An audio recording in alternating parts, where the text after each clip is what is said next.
Hello, ladies and gentlemen. This is Ball Not Court podcast host Cortez Paul. Along with my co-host Paul Mack. I want to thank you folks for tuning in today and listening to the show. Basically, we cover basketball, football, NCAA, or anything that's related to current events with a humorous twist to it, at least. You can follow the podcast at BIOC Podcast at X or Twitter. We're also on Instagram at the same name, BIOC Podcast. You go to our YouTube channel, that's also BIOC Podcast. Our Facebook page is Balls Not Court Podcast. So if you could please just give us a like, shout, comment on any of those, and definitely subscribe to our YouTube channel. And we thank you for listening and enjoy the show. Balls Not Court Podcast. Thank you very much.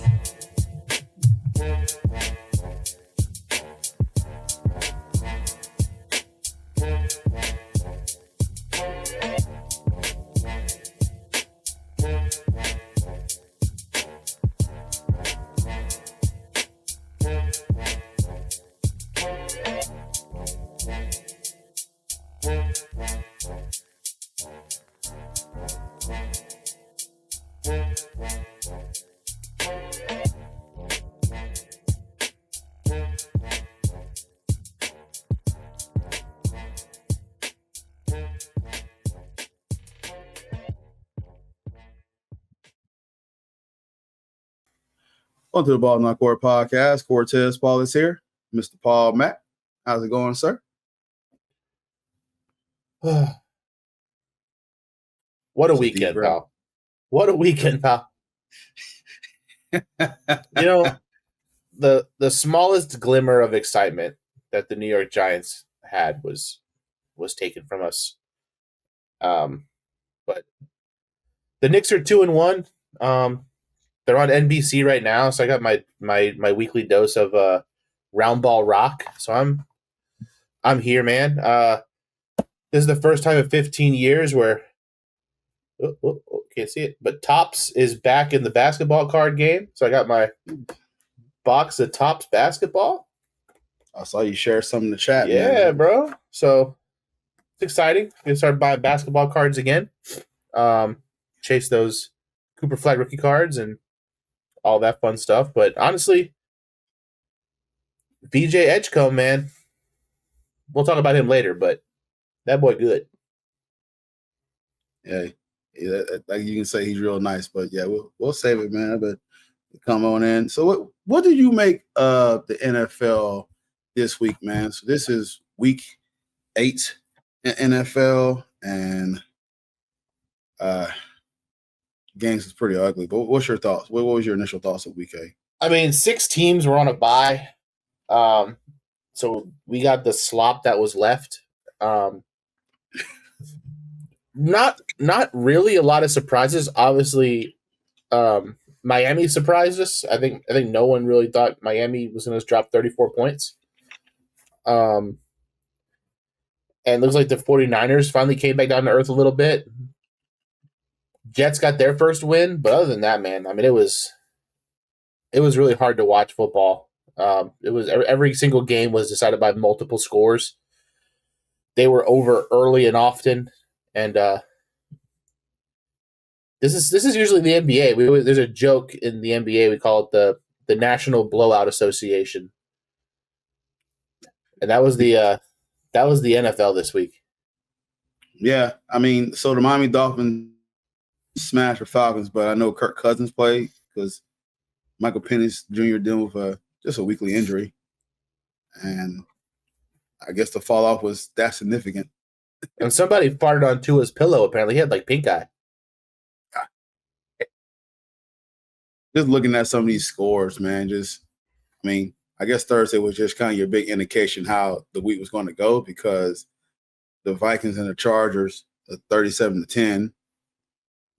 And then just kind of looking at something like you said, man, you're looking at these like the Baltimore Ravens, they beat the Bears with, Huntley played because I know Lamar Jackson was going to be out missing one more week. That was dirty. That was dirty by Baltimore too, man. I don't know if you like read the reports like leading into that game. They're like, yeah, Lamar was a full participant in practice. Like so all intentions where he was going to play coming off the bye. and they throw Huntley out there, which I don't know why Huntley hasn't been starting. I don't know why they've been going with Cooper Rush. I feel like Huntley is the most where the offense can kind of run the same with Huntley. I mean, he made the he made the Pro Bowl a couple years ago. Like, mm-hmm. you know what I mean? It's weird, but yeah, no, it looks like Baltimore. And honestly, them beating the Bears and then the Bengals losing and the Steelers, like that division's the Ravens still got a chance, man. Which is crazy enough. I know. I was like, it's like even just looking at the Bucks and the Saints 23-3. I mean, really not any deep dive on this game. Like I'm really happy for, Aaron Glenn getting his first win. I mean, that was your only thriller game where it was 39-38. And then at some point, I know the Bengals was actually leading that game. So Breece Hall was, I mean, this dude was everything. He had a passing touchdown. That was nuts. He had 133 yards, two touchdown days. So, but hey, I do want to give a shout out to Justin Fields, man, because that dude took a lot of criticism, man. I guess there was he had an interview saying that he was in his closet just praying for a win and breaking down. At the end of the day, man, we forget that these guys are human beings. Justin Fields is taking a lot of flack, and including his owner. It doesn't help when your owner come out and say that, but Woody Johnson's very vocal, just like Jerry Jones. So it's one of those that they like to be flashy. But when your owner come out there and really kind of vocally does not approve of you, I mean, it's one thing to kind of keep that in the house and have a discussion with the quarterback, but to make it known to media, because that's what Woody Johnson likes to do. He's a Devo, and you just crush your quarterback's confidence, what it is. But kudos to Aaron Glenn for sticking with him for one more week. And I know it's one of those things that sometimes it is more than football. Aaron Glenn, who was a former Jet, get his first win. Was a fantastic defense coordinator for the Detroit Lions, get his first opportunity, and this is what he's dealt with. So that was cool, man, to kind of see that in the spec. I mean, I know the whole New York thing, you're a Giants fan, but in the other aspect of it, just the storylines is always cool to kind of see in some of these games. Yeah, I mean, you want to see a guy who was so highly scouted to be a head coach. You want to see him get his first win, regardless of it's the Jets or whatever.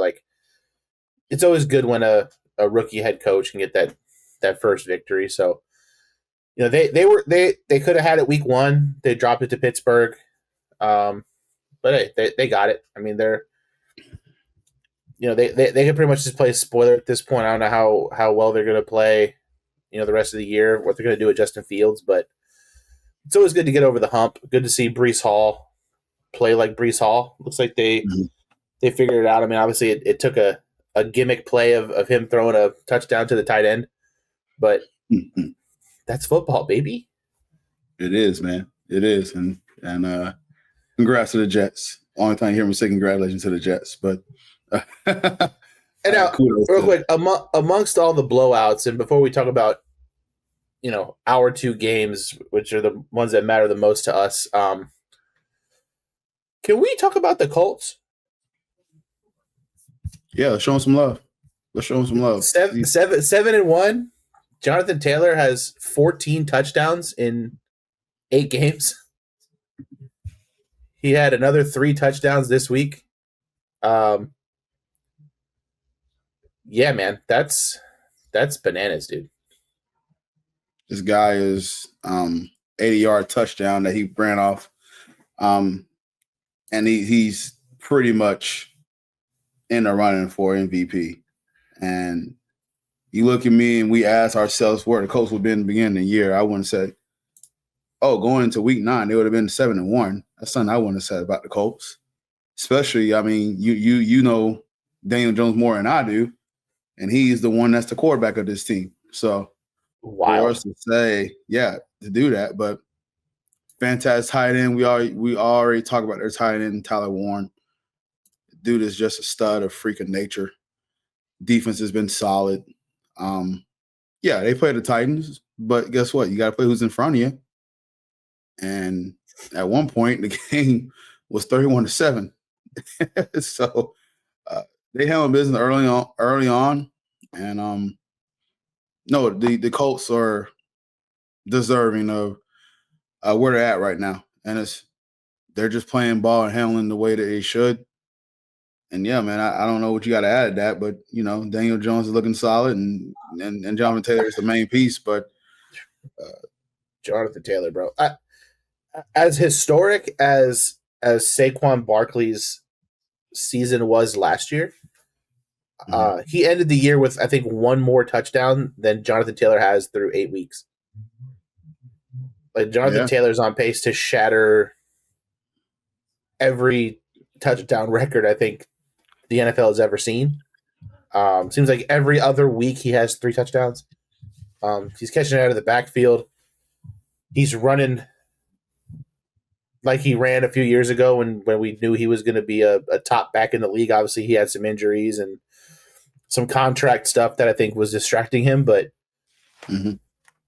it's crazy how you put some weapons around some guys, man, and this is what happens, bro. Push, right? You know what I mean? Like, their receivers are really good too. Like, you don't realize it, but like Michael Pittman probably had the catch of the year this game. I don't know if you saw that catch he had where he was literally completely blanketed by the defensive back, and he literally, with the arm he had pinned against the defender, he caught a touchdown. But like, they're just playing ball, bro, and it's crazy because every week they're just like, it's not even close. They're just their offense is like how the Lions and how the Chiefs looked the last few years, where it's just like this really, really nice, pleasing offense to watch. Like, you watch their offense and it's just the ball's just going out to everybody. I mean, Pierce had 69 yards receiving. Pittman got 95. Tyler Warren got 53. Downs got 39. Jonathan Taylor had 21. He also ran for 153. Like, the way they're spreading the ball around is it's really something to watch, man. Like, the way they use motion, the way they're just operating on all cylinders. Like, I would have never guessed that the Colts would have came out and just been the buzzsaw that they are through 8 weeks of the season. Nah. And you mentioned about, the records that Jonathan Taylor is really achieving right now. So with the 3+ touchdowns in his 4 first 8 games, he joined Gene Roberts of the 1949 Giants and then moved within 2 games of tying LaDainian Tomlinson in 2006. And Tomlinson won MVP that year. So the Colts keep doing what they're doing. Candidates, man. I mean, it's weird to say that Daniel Jones is an MVP candidate, but here we are. Yeah. So kudos to the Colts, handle business, and they're the best in the league right now. So let's get into your Giants and the rematch. I'm pretty sure you were eagerly looking to this game. It was going to be the rematch, and y'all just played each other like a few weeks ago, so you figure there'd still be there'd be some interesting storylines here. Talk to me about this. This is the Philadelphia Eagles won over the New York Giants 38-20. Give me your thoughts on this game, because I know there was a lot of things happening in this game besides the score. Yeah, I mean, I think one, before we get into the meat and potatoes of it all, I think like this is the kind of game that we expect from Philly. Like, I still stand by the fact that Jalen Hurts dropping back to pass it 35 times a game isn't a sustainable way for them to win football games. Obviously, this game he was 15 for 20, 179. He had 4 touchdowns passing. And then obviously Saquon first run from scrimmage was like 60 yards to the house. He ran for 150. Tank Bigsby ran for 104. I mean, it was real ugly, real fast. I mean, it was close. It was close going into the half. It was 14-14. Then the old tush push, which I think America is finally to the point now where they don't know what to do with the tush push. Obviously, we had that game a few weeks ago where they ran like 4 straight tush pushes, and everyone's kind of like, all right, we got to figure this out. And then you had the play last week where the guy was lined up sideways, trying to stop the tush push, and then this game where Jalen Hurts is on top of the pile, reaching for the first down.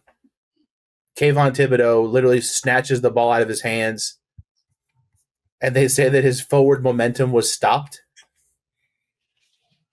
Help me explain that one, Paul. I couldn't understand that one either. Like, how is your momentum stopped when you're on top of the pile? You're on top of everybody, reaching the ball across the first down. No one's hitting you, so like your progress can't be stopped because you're on top of your own offensive lineman. And that just kind of shifted the whole game. Like it just never got our momentum back after that. And it's just like how do you officiate it? Like the refs don't know how to officiate it. Like it seems like every week we're getting these slow-mo images of the line kind of jumping a little bit early, kind of like, cueing a false start a little bit. Just there's so many things about it. And like I get it. Like when the season started, the league and stuff is like, oh, we're not going to just ban a play that one team uses because we can't figure it out. Like, I think the league thought that they can find a way to stop it, but it just seems that week to week, the way that the refs officiate it, the refs don't know how to officiate it. They don't know what it is. It's just a fucking scrum. And if you stop it, there's some caveat as to why you didn't stop it. Like it's just the most bizarre play I've ever seen. Like, so help me understand this because I didn't see no elbows or knees touch the ground. No, but the ball was clearly out, and Thibodeau took the ball because it was it was out. And he never went backwards. Like he was only going forward and reaching.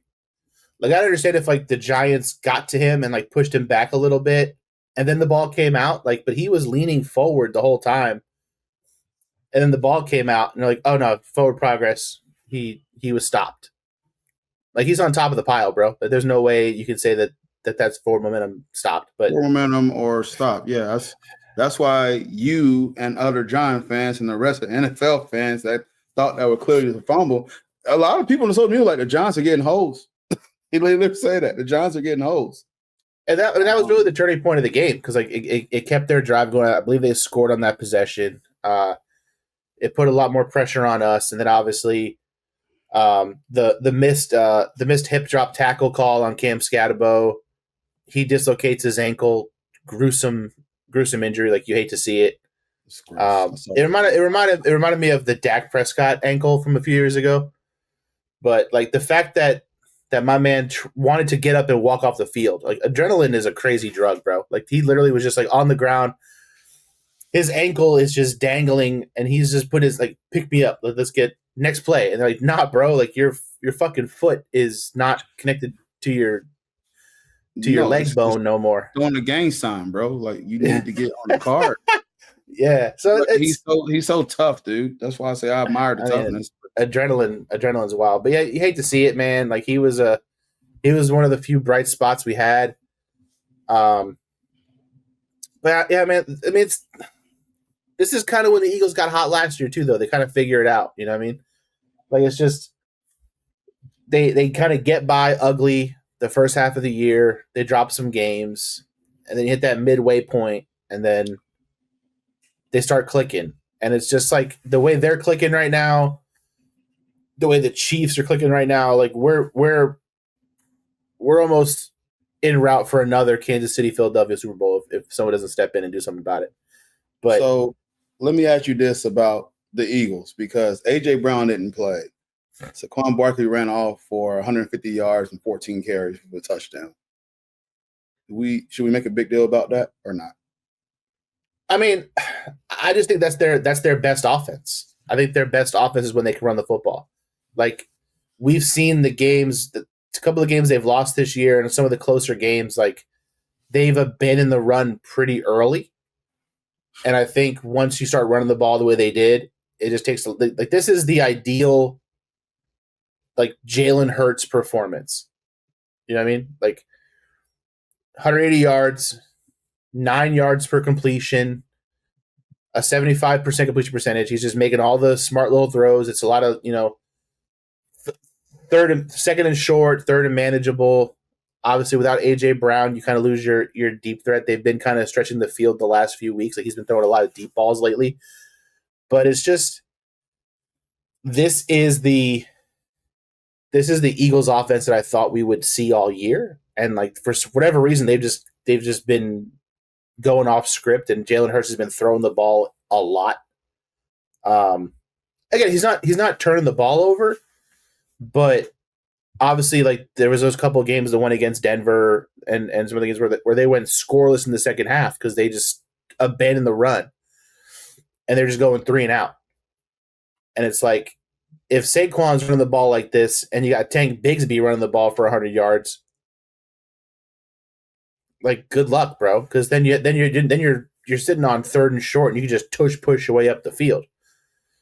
You know what I mean? Like, it's, if Philly's playing like this, and the Giants have a really good defensive line. Like, that's the thing, is like, that's the one spot in our defense where we should take pride that we can, like, kind of hold our own, is that defensive line and our linebackers, but they just ran the ball down our throats, bro. And there's nothing we could do about it. And, the game was close for a half.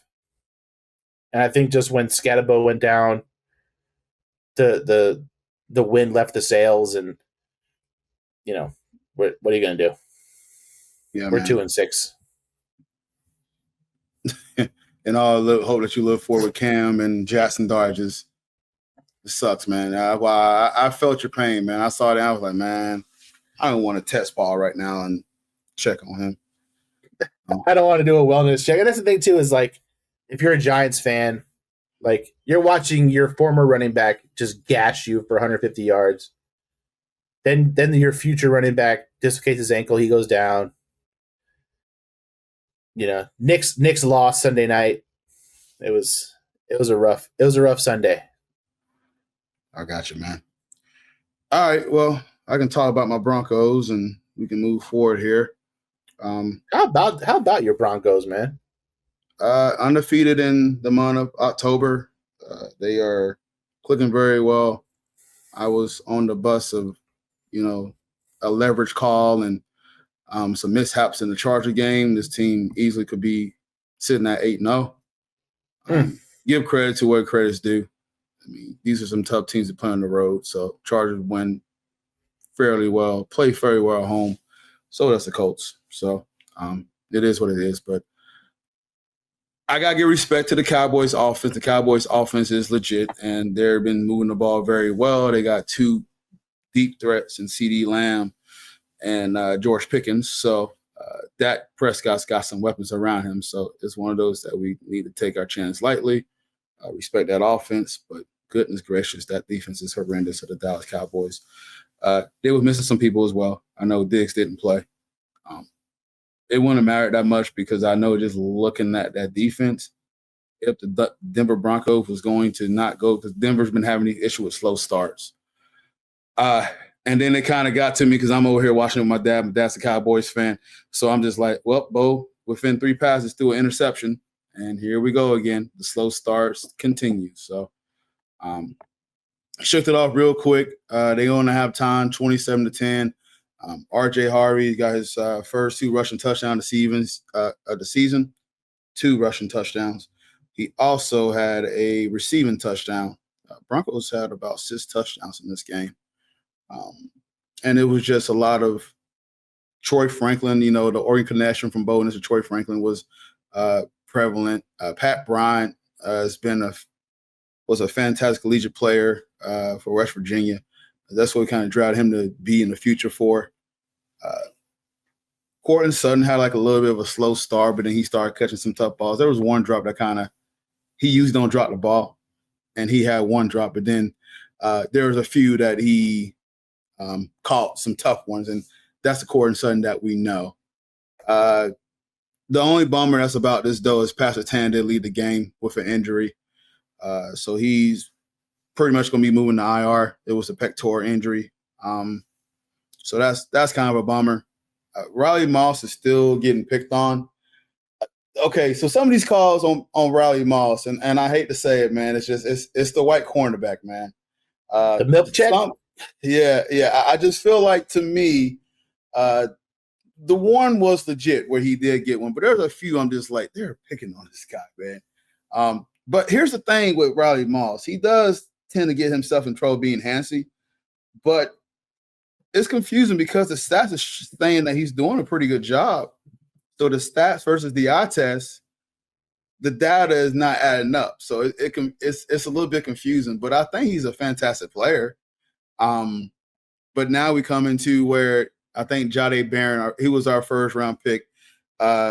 He's been playing a lot of nickel. So now he's going to have to probably move into that position. I know Jaquan McMillan is also our other cornerback. So now we're just going to figure that out with Riley Moss being CB1.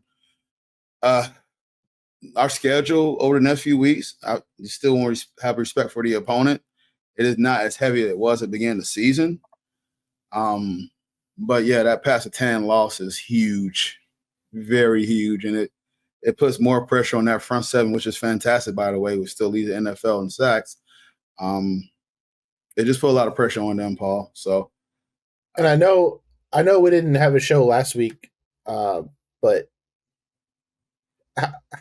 how was that for you? That game? Yeah. I don't know how it was for me. Yeah, talk about it. We didn't have a show. Okay, well, I was out. I was at Halloween Horror Nights, and I'm just watching. I'm like, oh, the Giants got in the bag. You know what I mean? I'm like, Giants were getting like 5.5 or 3.5 or something. They were getting points. I was like, shit, they're up fucking 3 scores, dude. Like, this is sick. And then Bo Nix has done, it seems like his entire career just turns into Thanos in the fourth quarter. Like, I don't know. This guy is the greatest fourth quarter quarterback I've ever seen.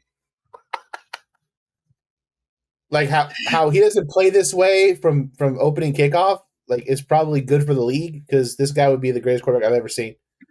But man, and again, like, we missed 2 extra points. Like, I get it. Like, it shouldn't have come down to that. But man, I can only imagine, like, if you're a Broncos fan, and obviously I wasn't like watching the game because I was out. I was just kind of getting the alerts, and I was just seeing the Broncos just come back. I'm like, they don't got time to score again, dude. Touchdown. I'm like, there's no way, bro. There's absolutely no way. And then, man. I got so much respect for you. And honestly, bro, that's why I didn't really blow up your phone, because that's a tough way to lose, man. Listen, the Giant fans I do know are mad cool. They're mad cool. I was in Key West, and actually, what's funny about this, I'm glad you brought this up, because I was in Key West this week, and me and George were good friends, and he's a Giants fan, and so we literally had planned the whole day, like, hey, man, no, our teams are playing. How perfect this, bro. We're going to Key West, and our teams are playing, so we definitely got to watch it, man. So we won't be rude to the host, but the host was like getting us to a bar that didn't have the game. It had like NFL Red Zone, so we couldn't really watch the game as we wanted to. So Red Zone came in, and then by that time, before the game started, so me and George made a bet. I said, hey, winner or loser has to pay bar tab for the rest of the night. Loser had to pay bar tab for the rest of the night. And so parade's going on. I'm like, man, Broncos getting stumped. And I'm like looking at the phone. And George is saying this, by the way. He was like, Cortez, man, I'm not confident in this. Just it's not over till it's over. You just don't know John. Like, no, I said, listen, this is over with, bro. Y'all win. How much I owe you? What you want to drink, man? He's like, no, don't do it yet. A bet's a bet. We gotta wait till the clock hits 0. So why are you talking like this, man? He's like, Cortez, I watch a lot of Giants football. I'm in my 40s. I'm just not confident. Bro, kid you not. They came back. We made that field goal. I didn't even celebrate, bro. I was in this little restaurant. I just fell to my knees, bro. It was just a deep breath, because I knew Bo Nix was fantastic, but boy, did we catch some breaks. We catch some breaks. But I would tell you, bro, I know you had tests like that pass interference was egregious. Yes, it was. It was 100% agree. I'm like, oh, I said John's finna win this game. They finna win this game. Yeah. And Football Jesus, he gives and he takes, bro. he does, man. But no, I had respect for you and George, and I did not gloat at all. I mean, plus side is we witnessed the probably the single greatest fourth quarter collapse in NFL history. I mean, I think the stat was like a team with that kind of lead has won like the last like 1,600 times going into the fourth quarter. It's So I nuts. mean, it's wild, and you know, if you're gonna make history, bro, fuck it, whether it's good or bad. That's how it's got to be, right? You know what I mean? If I gotta jump on a bandwagon, dude, if y'all wear those throwback jerseys you wore this week every week, I'll ride with the Broncos, dude. Hey, and it's funny you mentioned that. I had my Pastor jersey on. Man, I'm sorry he got hurt. But just kind of hang out with my dad, like, oh man, I'm throwback. I got one with Rocket tonight. So, oh yeah, those things are hard, man. But nah, hey, hell of a game, man. And we can literally say we watched the game of the year. Unfortunately for you, there has to be a loser. And that game was a lot of up and down, a lot of drama to it, man. Jackson Dart just you saw like Hufanga went over there and dapped him up like, hey, you know what? I know there's been a lot of banter going back between the Giants and the Broncos players. Hey man, nah, you played your tail off, bro. Respect. Mm-hmm. So, all right, let's get into the picks for this week. And NFL's got like a different layout now when I go here. So yeah, Halloween Eve, October 30th. The Ravens and the Dolphins. Now, we have seen some videos of Lamar Jackson getting some food trucks in South Miami. Is this where he makes his appearance back home? He's from Miami. There's a game he's going to come back. I feel like this is the game against that defense. You know what I mean? Unless Tua is going to play with an eye patch, one-eyed Tua is going to do what he did last week. But oh boy, you know what I mean? I think this is a good game for Derrick Henry and everybody to get back on track. And I think I think like odds wise, I think the Ravens are still favored to win the division, which is crazy at 2-5. But like I think the next like 4 or 5 games are pretty easy for Baltimore, as opposed to like Pittsburgh. I think Pittsburgh has a pretty tough schedule. So like these teams could be essentially tied for the division lead in about 4 weeks' time. That is crazy, yo. The Baltimore Ravens actually have a chance to come back and win this division. What a division. What a division. The AFC North. What a division. Oh man, that is wow. Yeah, you know what? They win this game. They beat the Dolphins easily. Lamar Jackson. Yeah, I'm gonna go Baltimore. I mean, even if he doesn't play, I think even if Huntley plays, I think he knows the offense has been there for a few years. I think there's still a better team if Huntley goes. So like regardless of if it's Huntley or Lamar, I think Baltimore still got. I think the Dolphins blew their load against Atlanta. Yeah. All right. Sunday, moving into November. Wow, it's already gonna be November, huh? It's crazy. All right. The Bears and the Bengals. First 1:00 game. The Bears had a tough loss with foul. It's hard to not root for the Bears, man. Like Caleb's had some good games. He looks good some weeks, and some weeks he doesn't. He's in there with some criticism right now too. That's just long ball. That's just par for the course, I think, with Caleb. But it seems like watching the Bengals the last 2 weeks. It's like if you ever played Madden online and you play against like a child, like a 12-year-old, and he's just throwing a ball to Jamar Chase every single play. It doesn't matter. Like dude has almost I think over 20 targets in the last like 2 weeks. Like they're just forcing him the ball. He's making plays. Joe Flacco is just ageless. I don't know, but I feel like the Bears need this one, and it's weird. It's weird that the Bengals are even them at 3-5. Like, if they can hold the course, like if they could win this game, Joe Burrow's still trying to get back in a couple weeks or whatever it is. Like, it could be interesting, but I think I'm gonna take the Bears. Dude, can you believe this is a potential that you get Joe Burrow back and then Lamar Jackson back, and then you already have Aaron Rodgers, who's been somewhat competent with the Steelers. It's gonna be one hell of a race, and then you got Miles over there throwing his helmet around and saying that he regrets, but you signed for the money. Yeah, he took Miles the money. Garrett, you took the money. Mhm. I don't feel bad for you one bit. Back on topic. Yeah, I think the Bears get it. They'll get the win on the road. Caleb will bounce back. Should be a fun matchup for sure. 1:00 game. Vikings versus Lions. I feel like Detroit's clicking now. I think these are the Lions we thought we would see. And they had a couple tough ones, but the Vikings just got absolutely stomped. And Detroit is a whole different monster at home. That's gonna be a tough place to go play. Whether it's Sam Darnold, not Sam Darnold, whether it's whoever their fucking quarterback is now. McCarthy's still out, so their quarterback is Carson Wentz. Carson Wentz. I mean, that's not what you want. I know the Lions D is banged up again, but their offense is rolling, and they score a lot of points at home. So I'm gonna go Detroit. The Lions was on a bye one day.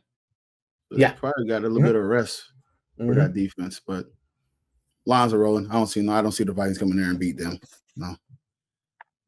Panthers at the Packers, 1:00 game. The Panthers, holy crap, they're 4-4.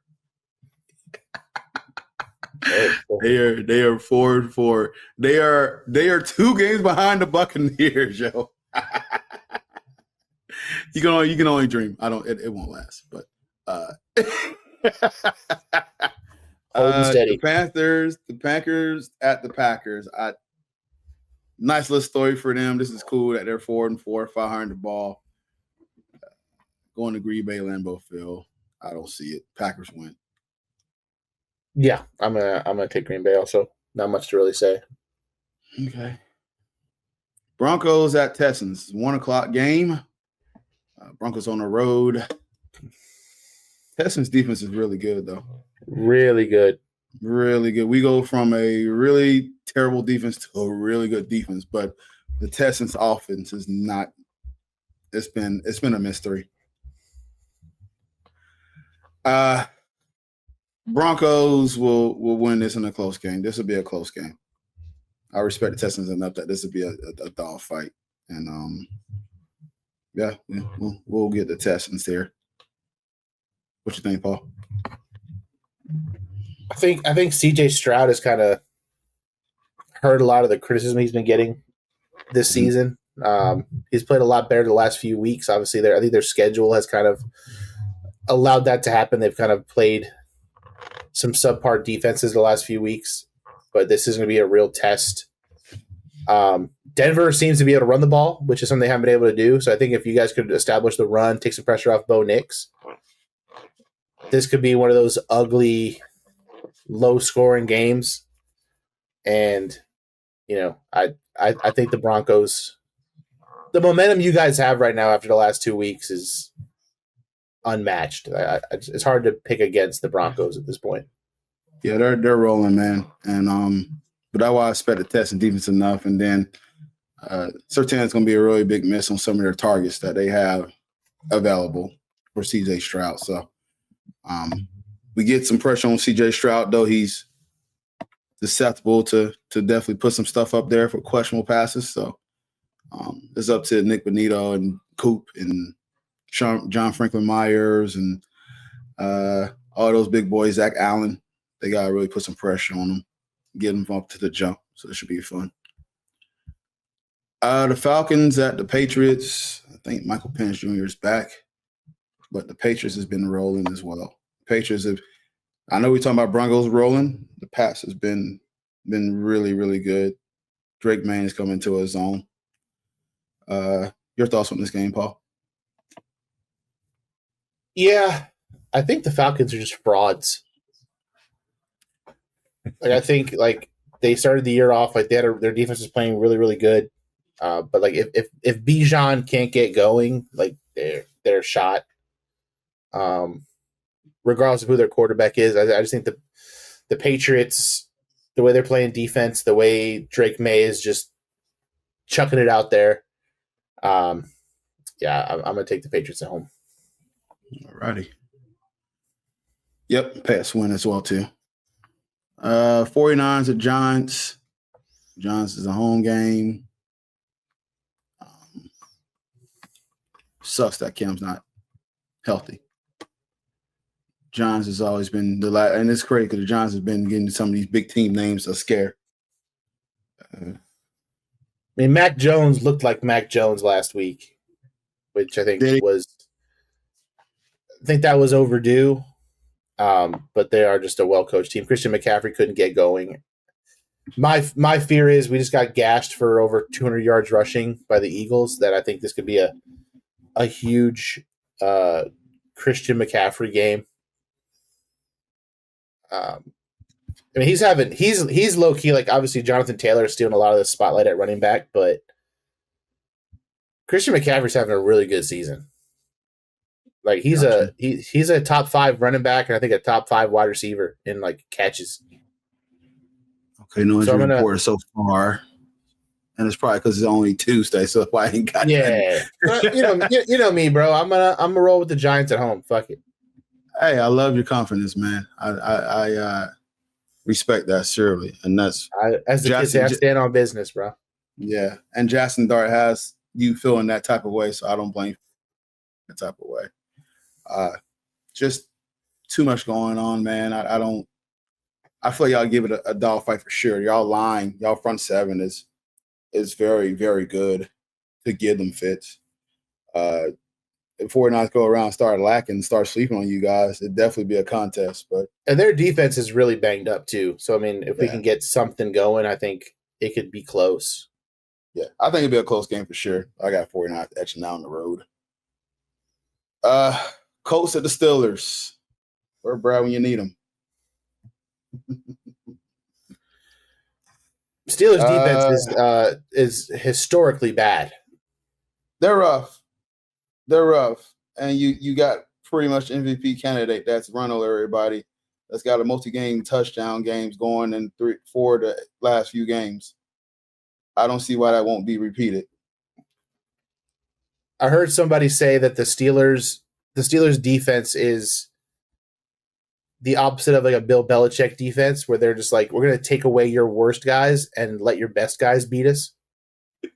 That's the Steelers. That's the Steelers defense this year. Is they can't stop a good guy at all. Like Tyler Warren should have a huge game. I imagine Jonathan Taylor's going to have a huge game. We saw that second half that Jordan Love had on Monday night, or Sunday night. But it's just like, they put so much money into that defense, and it is bad. And I think the way the Colts offense is operating, I think if you get Aaron Rodgers playing from behind, you're in for it. So I see the Colts just running them. Just want to be close. Why Steelers always do this? They start off hot. They start giving their fans hope. And then it just comes to like a screeching halt every single time. The Steelers fans, I feel like Steelers fans are the one that go to the strip club, and from afar, the stripper's banging hot. She looks fantastic. And it's like, oh man, this girl got potential. You go up closer and it's not what you thought it was. This is what I use an analogy to describe the Pittsburgh Steelers. Sorry, I got that graphic strip clubs, but I don't think it's. I'll do you one better, bro. Like the Steelers are that guy at the strip club that thinks the stripper's into him. That's who the Steelers are. I think she's into me, bro. I think she likes me. And then you realize she's just milking you for your money. That's the Steelers. Okay. Hey, props. Better analogy. You win. All that being said, yes, Colts win. Another slate 1 o'clock games. The Chargers at the Titans. I still the Chargers are that team, like they're like that meme. Like you're just poking them with the stick, wanting to see what they got. Like, come on, do something. Like every year they're supposed to be good. And they beat the teams they're supposed to beat, and then they lose to the teams when the games get tough. Tennessee is pretty bad. I'm gonna take the Chargers. Yeah, I just can't I can't take the Titans for an upset. I just can't do it. Much as I want them to beat the Chargers, it's not going to happen. Chargers win, probably big. All right, moving on to the 4 o'clock games. The Saints at the Rams. Saints 1-7, Rams 5-2. Rams. I don't need to dissect this. Rams. Jaguars at the Raiders. 4-3 Jags, 2-5 Raiders. I will say this, Paul, before you pick. I feel like we comfortably should pick the Jags, but I feel like this is a game that is going to be close because Jags going to do some Jags things. Yeah. This is a game that we're going to come to next week and break it down, just head and scratch our head like, wow, the Jaguars were down by 10 at one point and they won this game. I feel like this is going to happen. The Jaguars are on the cusp of being added to that like broad list, bro. Like I think it's one of those. They started the season off. They were one of the top rushing attacks in the league. They're one of the top defenses and takeaways in the league. But like, at the end of the day, they're just the Jags, and like they're just not that good. Like they're an okay football team, but like they're just not like that good. And it's. I think we get kind of taken aback by how many takeaways they were forcing the first like 3 or 4 weeks and how they were running the ball. But at the end of the day, Trevor Lawrence still got to show you something. Brian Thomas still got to show you something. They got to figure out what they're doing with Travis Hunter. This is the game the Jaguars should handle easily, but won't. I think the Raiders can get them. I'm going to go with the Raiders. Once a problem, the Raiders win, but Jazz got more talent than them. So I'm going to pick the Jazz to win, but they also do boneheaded plays for sure for them to lose the game. But I'm going to Jaguars win in a nail biter. And we'll be sitting here. How? Oh, this is going to be a fun game. Game of the week. The Chiefs at the Bills. Oh, here we go. This is Manning and Brady in this decade. Josh Allen just set the NFL record for most games with a passing and a rushing touchdown. But the Kansas City Chiefs are absolutely rolling. Rashee Rice is back. Travis Kelce looks back. The Bills have. I mean, they won easily last week, but they've kind of been struggling offensively to figure it out. I think the Chiefs catch him, man. I think the Chiefs get him. I think the Chiefs are just playing really, really well right now. It's hard. It's as much as I hate to do it. It's just hard to bet against the Chiefs. Yeah, they look good, man. I can't stand picking the Chiefs, but it's like I said, the Bills is what we've been kind of talking about. Are they fraudulent? This game would go a long way to kind of let me know what they're about. You know, Josh Allen, this is the guy who's been getting most of the accolades, who's been getting better than you. This is the guy that has been and Pat Mahomes has been the class of the AFC and NFL.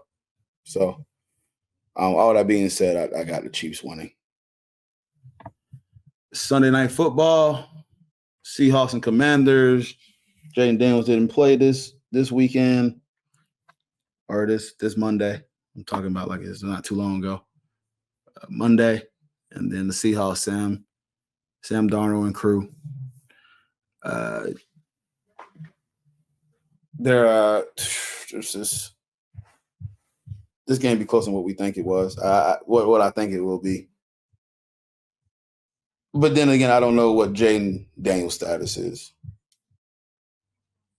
We doing this cast a little bit too early. We usually have some information. Yeah. We report about Wednesday. I'll still go. I'll still go with Seattle. Knowing what I don't know, yeah, I'm going with Seattle too. And then our Monday night football game, holy crap. Both of these teams, it could make a exciting game, but the Cardinals at the Cowboys, we them boys. I think Dallas. I think Dallas gets back. I think it's a get back for Dallas. Yep, they're back home. I think they'll win. They'll be good. Teams on the bye: Cleveland, New Jersey. I said New Jersey, New York, Jets, Philly, Tampa Bay's on the bye. All right, that'll do it for this. And then let's get into this right here. Mr. Chauncey Billups, Terry Rozier, NBA gambling scandal timeline, all this stuff that's been kind of going on with this. Apparently, Chauncey Billups, because of his notoriety and who he is, has been the face of poker games. There's been saying that there's been contacts used to kind of see through cars and glasses and signals. All this was going on. Terry Rozier is throwing games. There was clips of him kind of trying to get sub out so he can be on the under, grabbing his ankle. Yep. Played 9 minutes and then said, "I'm done." Yep. Damon Jones is also a real popular player that played with LeBron.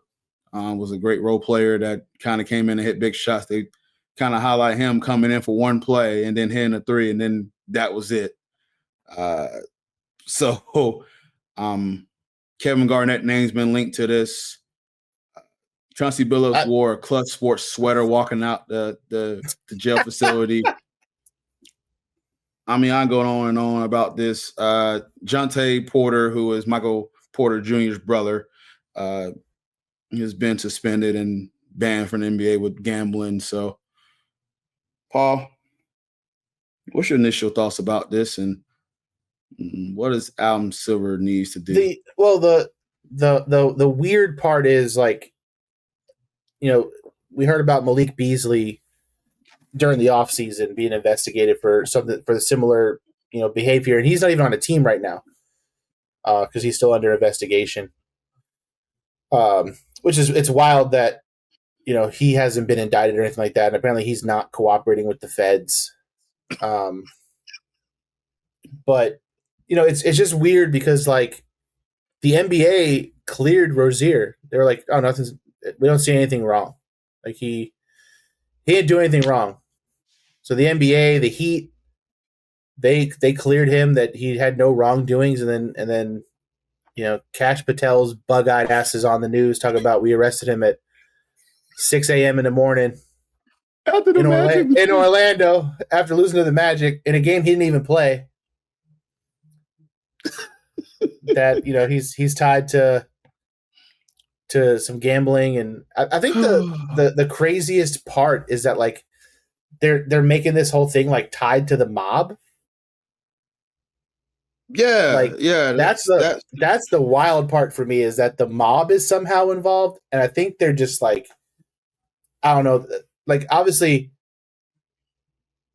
the sports betting thing is one thing, obviously, like tanking your stats or whatever, but, like, say that the mob's involved and this is, like, mob tie shit, and you're the mob either taking money or losing money in these transactions.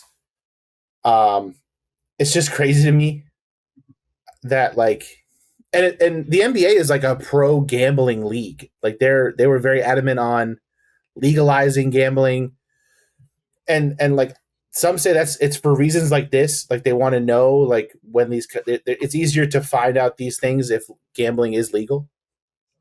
Obviously, if they're in states where they can't do certain things, like, it makes it tough. But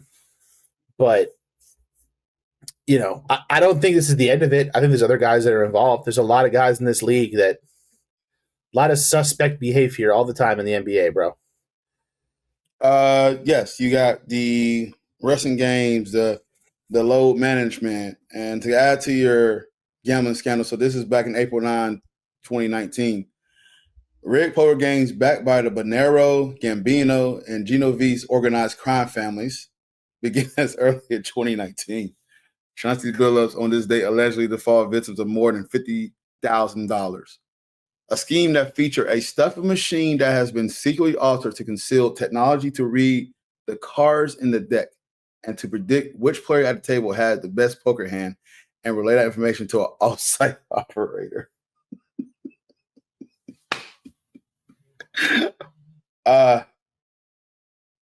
Adam Silver, man, David Stern would never, bro. No. I will say this though, David Stern and the whole thing about Jordan. I mean, that's been a rumor too, that all that stuff happened. That's why he went to go play baseball for 2 years. So I mean, they can't get away from this stuff. And this has been dating back since the 90s. And now the FBI is getting involved, which the FBI need to be worried about other stuff. I'm not going to get political, but they're putting their nose in the scandal. And then now it's funny because the Clippers and the the game between them and the Trailblazers, you have Clipper fans over here chanting FBI, but when their own owner is being looked at about fronting money up for Kawhi Leonard contract. I mean, some of the highlights and stuff that like, and I know it's just the internet being the internet, but like some of the videos of like some of the decisions that Chauncey Billups has made as a head coach, like some of it seems pretty sketchy. Like there was one game where they were on like a 12-0 run, and then he pulled like his best guys out in the middle of a 12-0 run. Yeah, Denny Avenina. He pulled him out. That dude's the star. You got him in Wizards, and he was playing, and he pulled him. He just took him out. Middle of a run, pulls him out. And then obviously, Jonte Porter.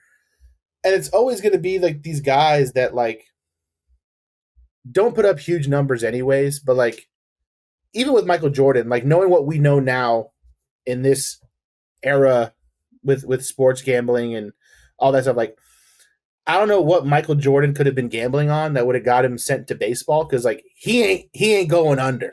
You know what I'm saying? Like no, Michael Jordan ain't tanking. You know what I'm saying?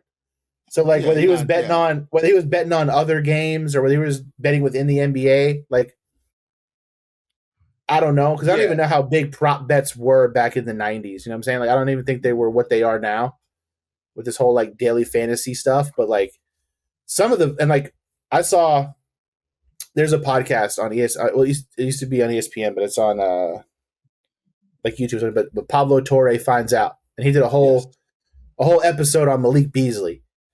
And like Malik Beasley is over the last like 2 or 3 years is like the number one player in the league in garbage time. Like he's always on the court when the game is out of reach, and he's just putting up numbers, dude. Like just padding stats and just like doing like it's so weird when you break it down. You look at all the information. It's like, man, some of these guys are sketchy, bro. Like I've seen games where like the line is like 12.5. And, they're down by 14, and a dude just makes a breakaway layup to cover the spread. Like, it's so – like, some of the behavior is just weird.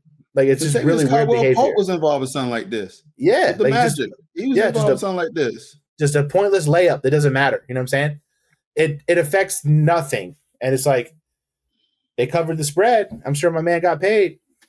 So, it's like it's hard to look at it because, like, basketball is probably the easiest sport to manipulate. It really is.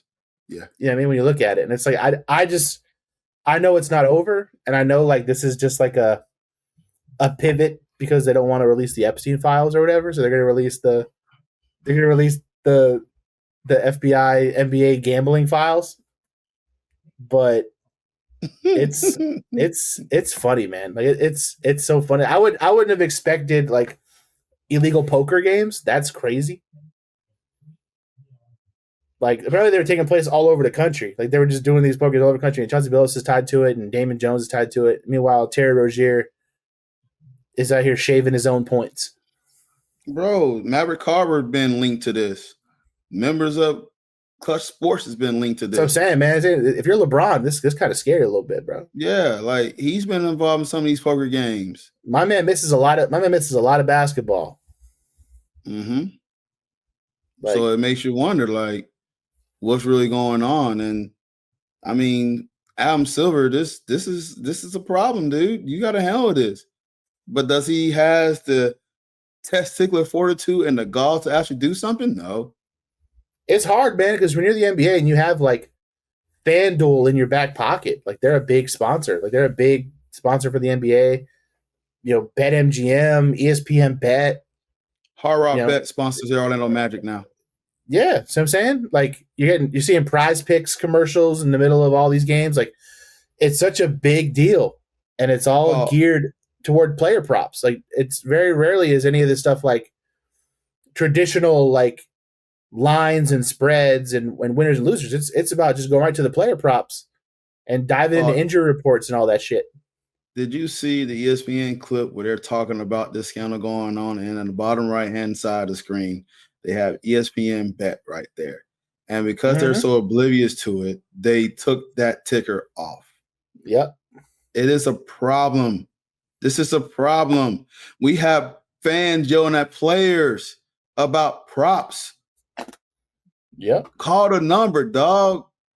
And then now what makes it worse, notable players are involved in this. Call the hotline, bro. Call the hotline. Good Lord, that is so bad that the FBI, Cash Patel, has to get involved when he should be worrying about other stuff, to be honest. But this is nuts, yo. This is nuts.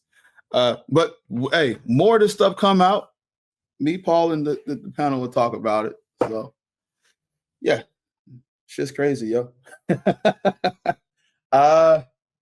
First week of the NBA season. Right now, the Knicks was up big. They were up. Now it's tied. It's tied down. They were up almost 20 at halftime. Yeah, man. Thoughts so far? NBA season? I mean, you probably have more thoughts than I do. I mean, for me, the Knicks kind of look how I thought the Knicks would look. The Thunder have been rolling. Looks like Shea is back to being Shea. Chet's kind of been playing out of his mind a little bit. There's already 3 50-point games. Shea Gilgeous-Alexander, Aaron Gordon. Who's the other one?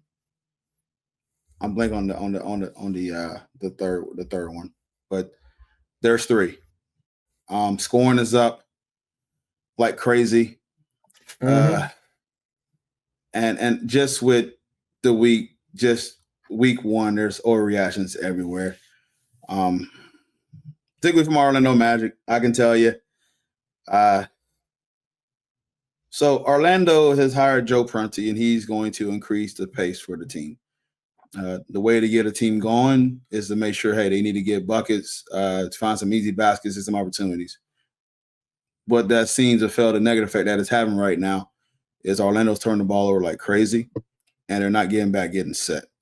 Last year, Orlando was one of the lowest team in pace. Now they're 6th in pace last time I checked. And so there's a lot of integration going on here. I tell people, I tell fans, I'm not judging this until we have a little bit more sample. Atlanta Hawks is 1-3. Indiana Pacers or the Detroit Pistons 2-1.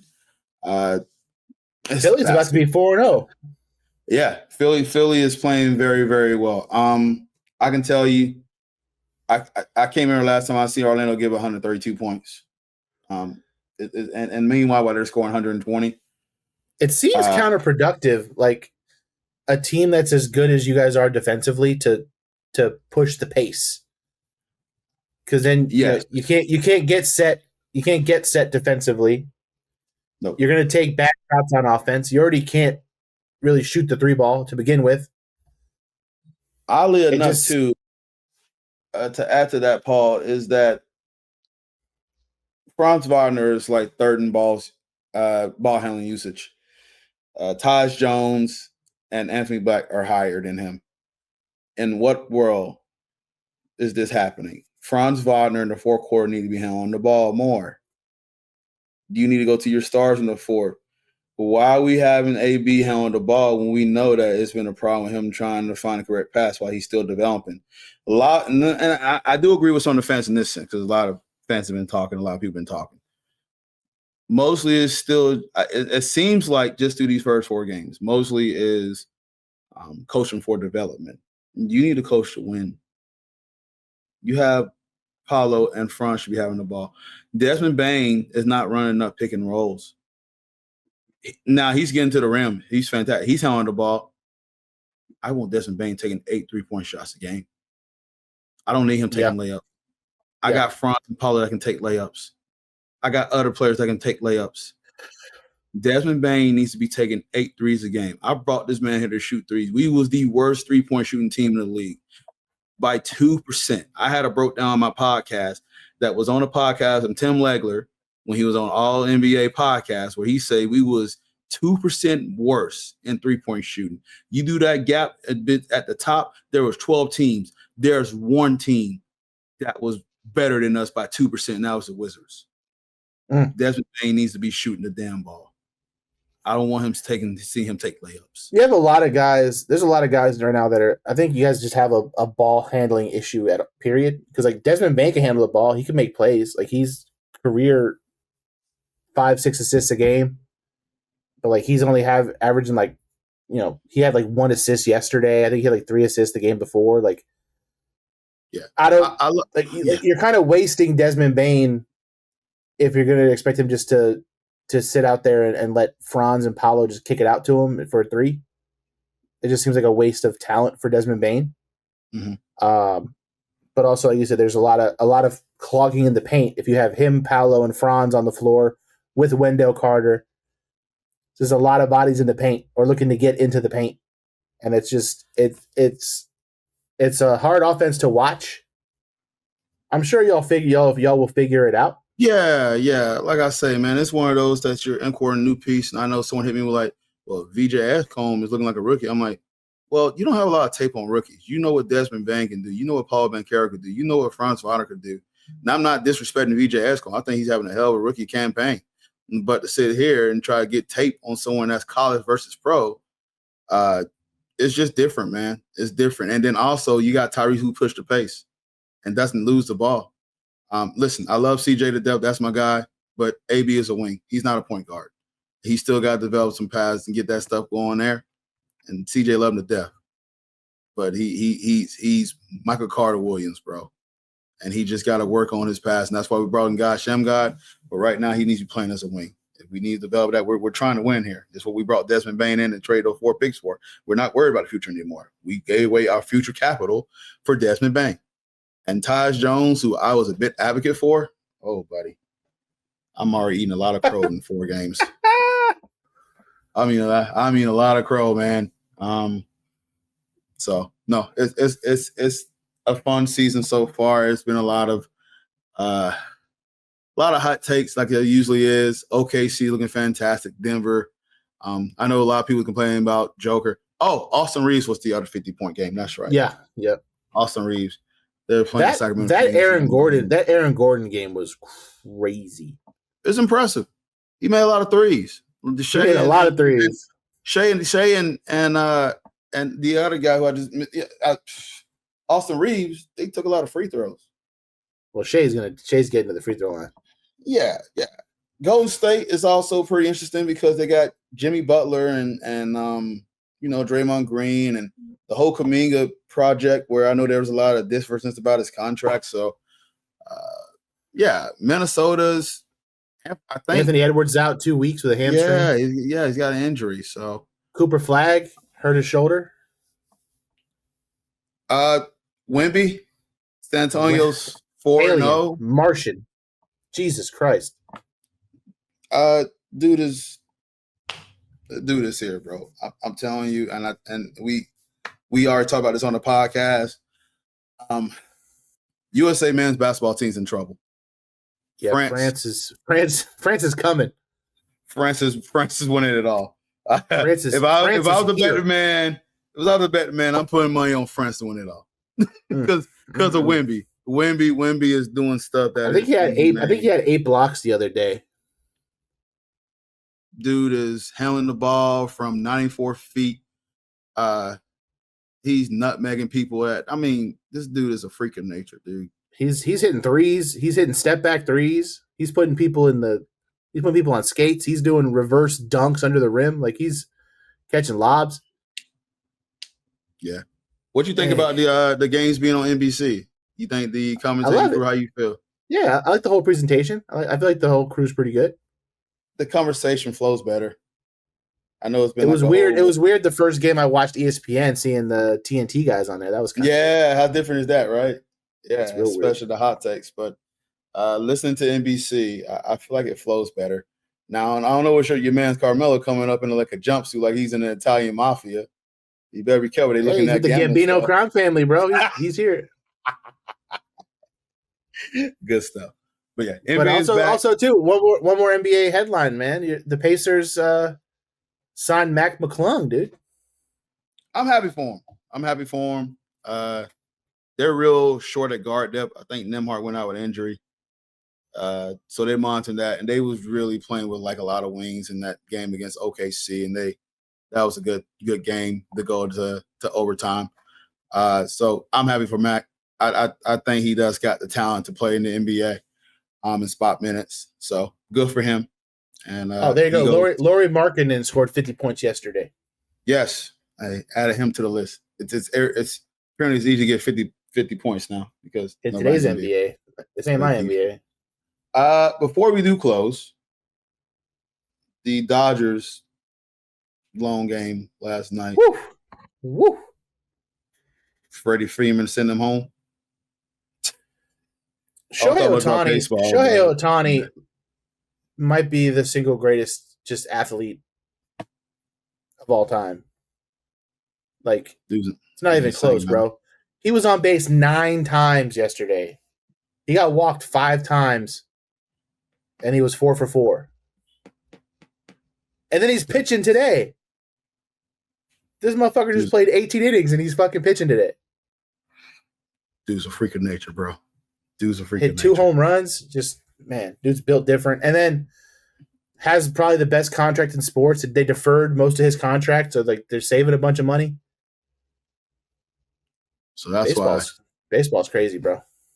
Oh, absolutely. All right. Well, that should do it for us, man. We got the content we can get in. Like I said, football this week was, besides one game, was really it. The Jets and the Bengals game, but everything else was double digit. We mentioned earlier. So hopefully, week 9 brings more entertainment with NFL. But we have been getting some good football, so we was probably due for one week like this, to be honest. Yeah. So, all right, so make sure you stay tuned for me and Paul during the week. We'll get more content out. Definitely check out the Knicks preview and the Magic preview.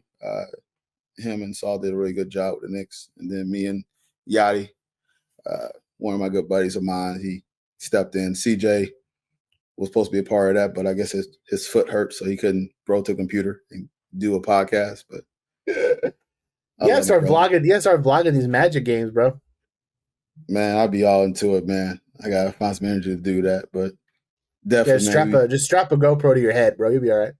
I need to get the Ray-Ban, and I'm working on those 2 the little cameras, the eye joints. But I gotta get prescriptions because I'm buying. Then you don't gotta worry about it. You just gotta wear them, hit the button, and you're locked in, bro. Locked in. There it is. Logged into the podcast. Yeah, live from the Magic game. I'd say a swear word. I've been drinking Tito's. Hey, I seen your Let's Go Magic. Fuck the Heat. Let's go. Oh man, I was lit. And that random ass guy in the Tatum jersey at the Magic game. What the fuck was that?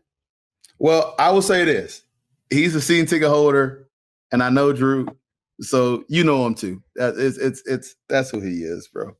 Celtics fan. He paid all that money for season tickets, so. Yeah, it's crazy, but it's just funny because now people that's actually the match getting the hype and people actually come to the arena. It's like I've been seeing this dude do this for years, and now everybody's picking on him and making a big deal. But That's what Magic fans do, bro. We don't recognize stuff until we actually winning. So it's all good. Been there since we've been losing and having. Who do y'all play tomorrow? Tomorrow we have Detroit Pistons, and Detroit is 2-2. They've been struggling a little bit, so should be a fun. So it's a lot of flack that Paulo's been getting, K's been getting it too.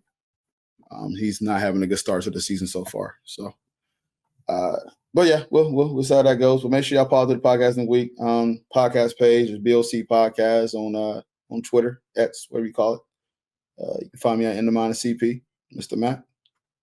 I'm on X at _Paul_Mac, and I'm on Instagram at thePaulMac520. Absolutely. BOC Podcast is also TikTok, YouTube, and Instagram. Facebook is Balls Not Court Podcast. Give us a like, comment, shout there. We're still in on our internet radio station, so you can get us there as well. We got new episodes coming out there, so make sure you support them, support us. We come on there every Thursday between 3 o'clock. So yeah, do show some love for that. Also, where you got the podcast before, Tune in Radio, Stitcher, wherever it is. Check us out there. Paul loads up the clips. Hope we say some spicy stuff to get some hits. We're here to debate. So nonetheless, thanks for tuning in, guys. This is Cortez Paul Mac. Have a good night, ladies and gentlemen. Peace.